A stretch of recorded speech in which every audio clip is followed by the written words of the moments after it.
ദൈവ തിരുനാമത്തിന് മഹത്വമുണ്ടാകട്ടെ. ഇന്ന് നാം ചിന്തിക്കുന്ന വചനം ലേവ്യ പുസ്തകം 25-ാം അധ്യായം 19-ാമത്തെ വാക്യം. ഭൂമി അതിൻ്റെ ഫലം തരും, നിങ്ങൾ ഭക്ഷിച്ച് തൃപ്തരായി അതിൽ വസിക്കും, നിർഭയം വസിക്കും. അപ്പോൾ ഭൂമി അതിൻ്റെ ഫലം തരും. ആ അധ്യായം മുഴുവനും വാഗ്ദത്തങ്ങളെ കൊണ്ട് നിറഞ്ഞതും ദൈവമക്കൾ ചെയ്യേണ്ട കാര്യങ്ങൾ ചെയ്യേണ്ടതുമായ ആലോചനകളാണ് പരിശുദ്ധാത്മാവ് തന്നിരിക്കുന്നത്.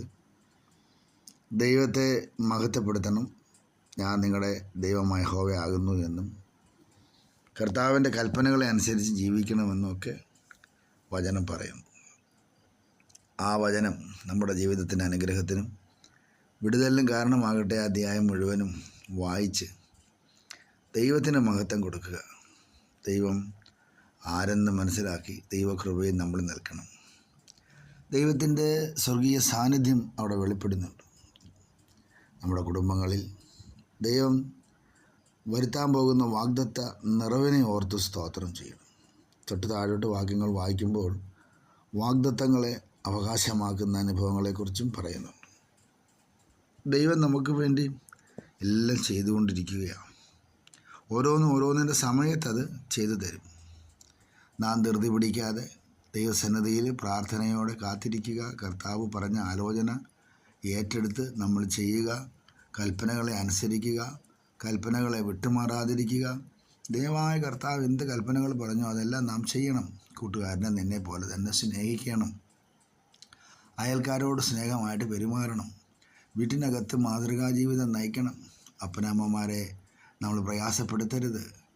അങ്ങനെ കർത്താവായ യേശുക്രിസ്തു നമ്മളോട് പറഞ്ഞിരിക്കുന്ന കൽപ്പനകളുണ്ട് പുതിയ നിയമത്തിൽ. അതെല്ലാം നാം പാലിച്ച് ദൈവത്തെ മഹത്വപ്പെടുത്തണം. ഇനി പ്രഭാഷണങ്ങളിൽ പറഞ്ഞിരിക്കുന്നത് പോലെ നാം ചെയ്യണം.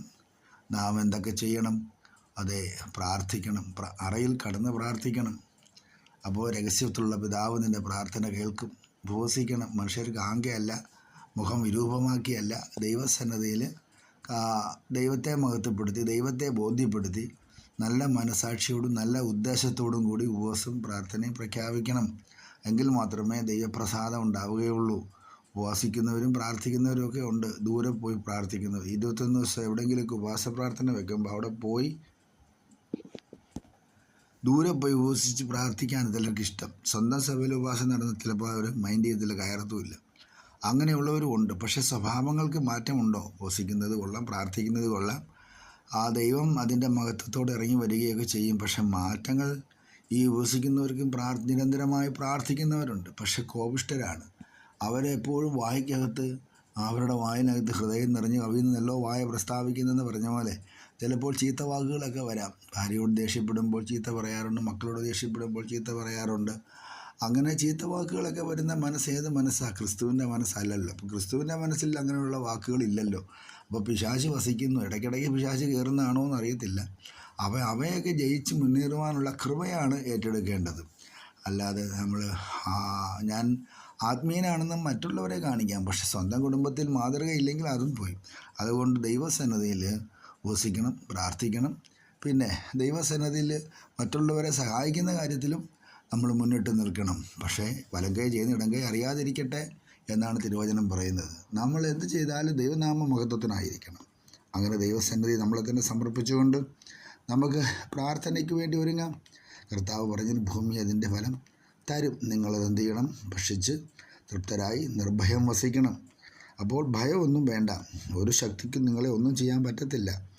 ആര് എന്തെങ്കിലുമൊക്കെ ചെയ്തട്ടെ, അവർ കൂടോത്രം ചെയ്യുകയോ മന്ത്രവാദം ചെയ്യുകയോ വെല്ലുവിളിക്കുകയോ അങ്ങനെ ഇങ്ങനെ ചെയ്യുന്നൊക്കെ പറയുന്നവരുണ്ടായിരിക്കാം. പക്ഷെ പറഞ്ഞോട്ടെ, ചെയ്തോട്ടെ, പ്രവർത്തിച്ചോട്ടെ, പക്ഷെ ഒന്നും നമുക്ക് ഫലിക്കത്തില്ല. കാരണം യേശു ക്രിസ്തുവിൻ്റെ സ്വർഗീയ തേജസ് കൊണ്ട് നമ്മളെ പൊതിഞ്ഞു നിർത്തിയിരിക്കുന്നത് കൊണ്ടും ദൈവനാമം മഹത്വത്തിനായി നമ്മളെ ഒരുക്കുന്നത് കൊണ്ടും നമ്മുടെ ജീവിതത്തിൽ ഓരോ അന്യാരാധന ശക്തികളും ഫലിക്കത്തില്ല. കർത്താവ് നമുക്ക് കൂടെയുണ്ട്.